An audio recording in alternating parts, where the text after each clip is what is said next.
Now, welcome to the final video in our Visions Season 2 series. We're doing a tier list. Tier list it is. I think are we gonna do our own tier list, or are we gonna... We'll do our own tier list. You'll say where you want to put it, and I'll say where I want to put it. Okay, so I'll be right and you'll be wrong. Or the opposite. We'll see. We'll let fate decide. We'll do them in the order in which they came out. Sounds good.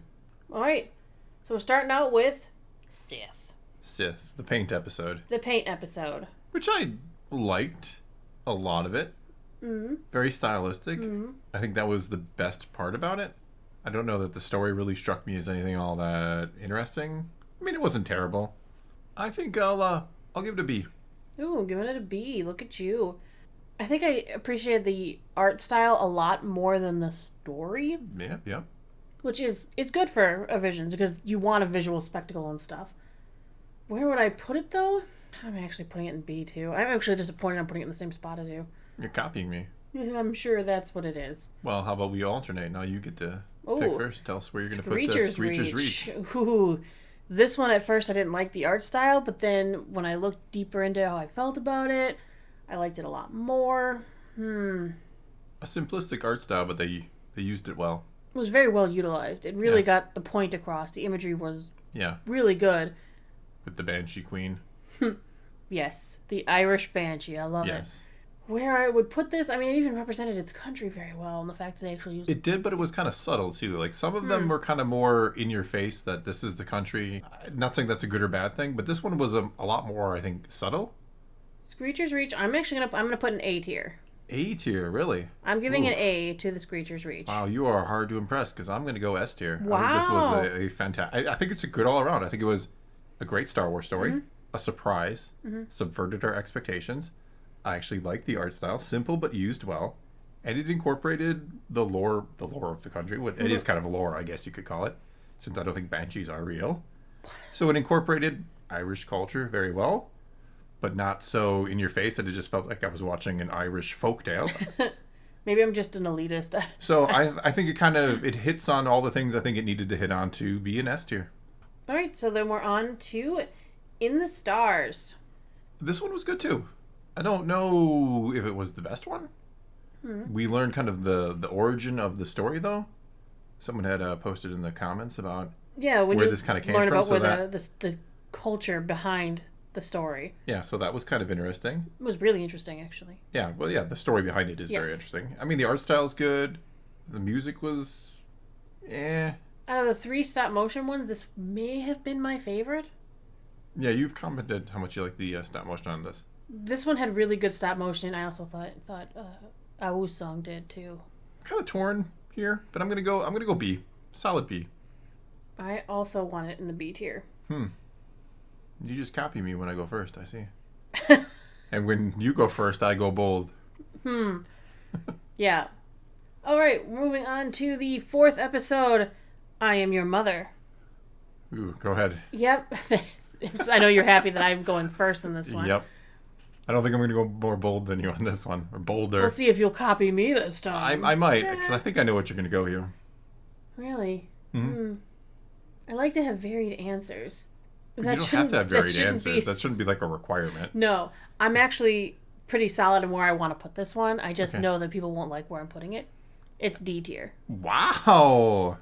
The stop motion, it was nothing special to me. Okay. It was just, Aardman doing what they always do. Do well. They do it well, but out of Visions, I like to see you stretch the boundaries of your imagination. They just did a really plain story. Yeah, I agree. It was kind of the most simplistic of all of it. All of the episodes, I should say. Well, where are you putting it? I'll be honest. I thought you'd go C tier, and I thought I'd copy, but I think I'll stay C. I don't think it's... I'm probably stuck between it's C. Just a C. It's a flat average. Nothing special, but nothing bad. I think C is the perfect place for it. I know a lot of people actually really like this one, but it just didn't. Just kind of a really simplistic story. It felt like they went the safe route. Yeah. Other companies, they feel like they stretched the imagination of what could be a Star Wars story, and they just went, let's just have a race. Have a race with a mother and a daughter. I mean, it's a touching story, don't get me wrong, and I think it resonates with a lot of people. Right. But I don't know that it's like, oh, this was a really good Star Wars story. And that's what held it back for me. They didn't push the boundaries visually because it's something that they all, Yeah, it's one of those things. If you took out like Wedge and some of the Star Wars references, the alien species, just and a race, the X-wing suits and all that, and just said this was our show, I don't think I would have this feels like it belongs in Star Wars. This is something that would another thing that pinged it for me is, as you know, I hate car chases in movies. Oh my god, I have never enjoyed a car chase in a movie. And what was this episode? That's why you're such a big fan of the Fast and the Furious franchise. I don't watch them because I don't know if anybody watches them anymore. I feel like that has just run its course, pun intended. All right, I believe it is your turn. We're at Journey to the Dark Head. Really, really like this one. Perhaps my second favorite.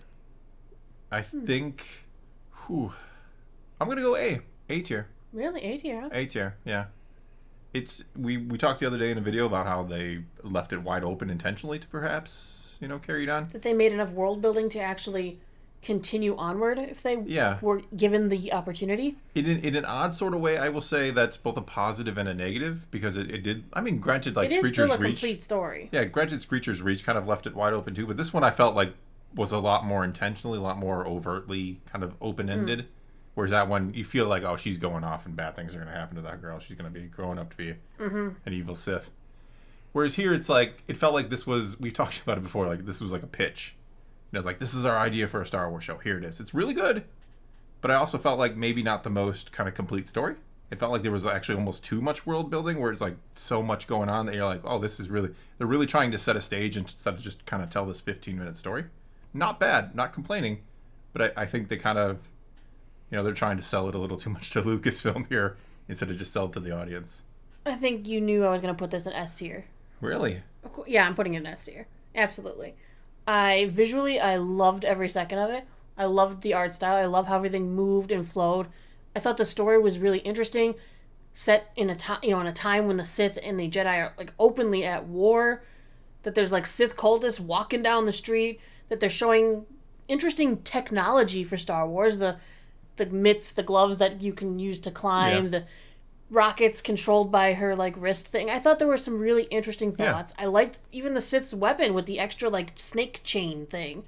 I thought it was really cool. I liked that they pushed boundaries within Star Wars. It's fantastic. It's borderline S tier. Like I said, I think as a complete on its own short, I think I give it an A just because of that. Because I think it does try a little too hard to be, like I said, selling itself. To try to say, hey, we could do a lot more than this. Which is cool. I hope they do. I would love to watch the series, but I think I give it an A. All right, moving on. It's my turn to go first on the Spy Dancer. Ooh. I know. Visually, gorgeous. Sound, wonderful. Story, beautiful. This is my other S tier. It's not even a blink or a thought. S tier for me, because I loved everything about this. I felt there was no wasted time. I thought the animation was good. They had a few funny little moments sprinkled in, which is very Star Wars-esque. Yeah. The dances were beautiful. I wish it could have been a little bit longer. This is another one I'd love to see these two characters meet again to see what happens. Yeah. It's a tough call for me. I think it's my second. I think it's almost kind of tied with Journey to the Dark Head. I think Screecher's Reach ended up being my kind of clear-cut favorite in the end. I kind of going back what I was saying with Screecher's Reach, where it's like this, there was more subtlety to the inclusion of the culture, the home country culture. This one very, very on the nose with the World War II thing, which I think is cool and worked. Yeah, I'll go S tier. I think it was really good. The story was really good. Now who copies whom? Yeah, it is that good. It was another one that really surprised me. The twist I did not see coming. All right, we are on to the Bandits of Golak.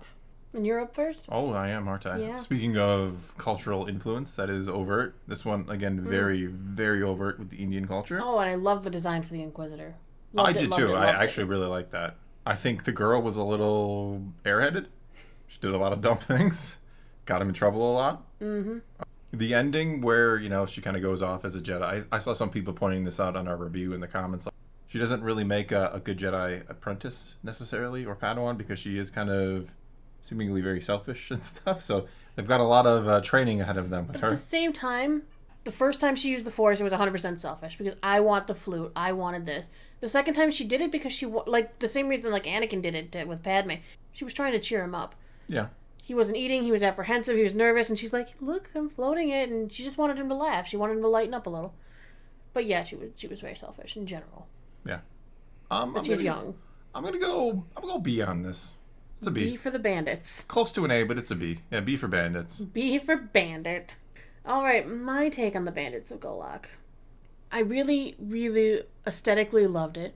Very Clone Wars-esque and Bad Batch-esque, yeah. Train sequence, you really could have cut out the entire little rebel insurgents. See, there was no reason for that. I forgot to bring that up, too. That was another one of my little issues with it. Mm-hmm. Not really clear what their role was.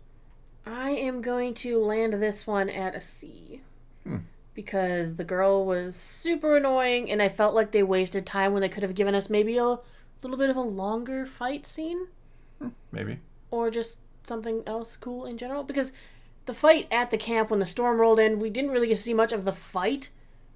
I mean, we saw the Jedi and the Sith fight there, you know, the little Inquisitor fight. Yeah. But, like, the Purge Troopers were taken out, and, like, all we saw was, like, a flash of one of them, like, falling over or something. I'm like, why? We could have had that fight scene extended, maybe. Maybe seen the Purge Troopers do a little cool stuff. Instead, we had the Raiders, which was unnecessary. Yeah, all right, fair enough. So I'm giving it a C. Yeah, I can Mostly see that. for annoying children. C for children. C for children. You would think it would be me who would down it for children. Sounds like something you would do. Yeah. All Not right. enough killed children in it. We are up to the pit. The pit. The pit. And that is where I will put the pit. In the hey, pit. hey. Oh, I go yes, first, go ahead. and go I'm ahead. giving it a D before you do. Okay. D for dark pit. D for pit. It was a enlightening, you know, hopeful, uplifting type story, but then they threw that Force thing at the end that kind of cheapened it.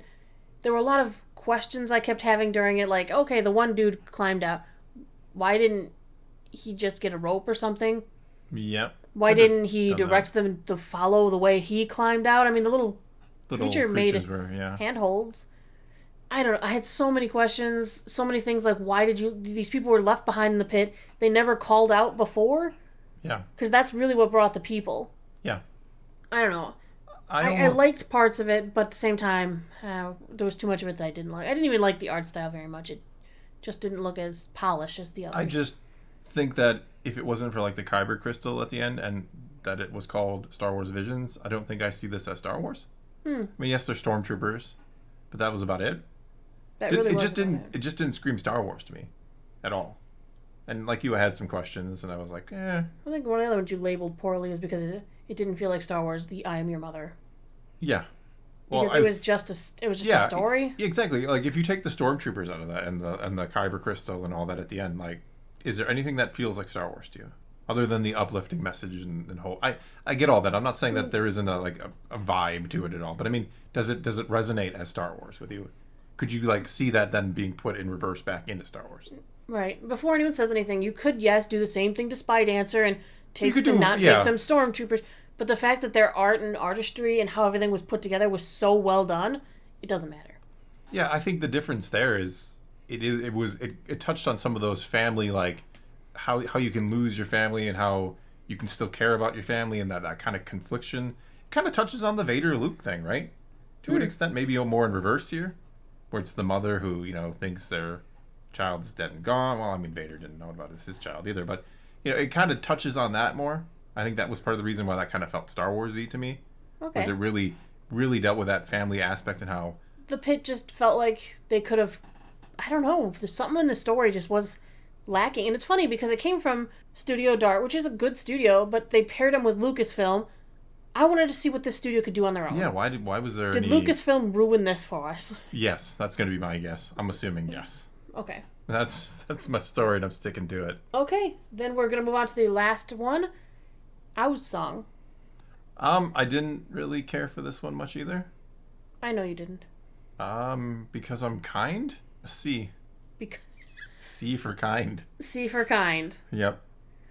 I liked this one a lot, I think, more than other people did, because it touched on some of the elements within Star Wars that aren't always forefront.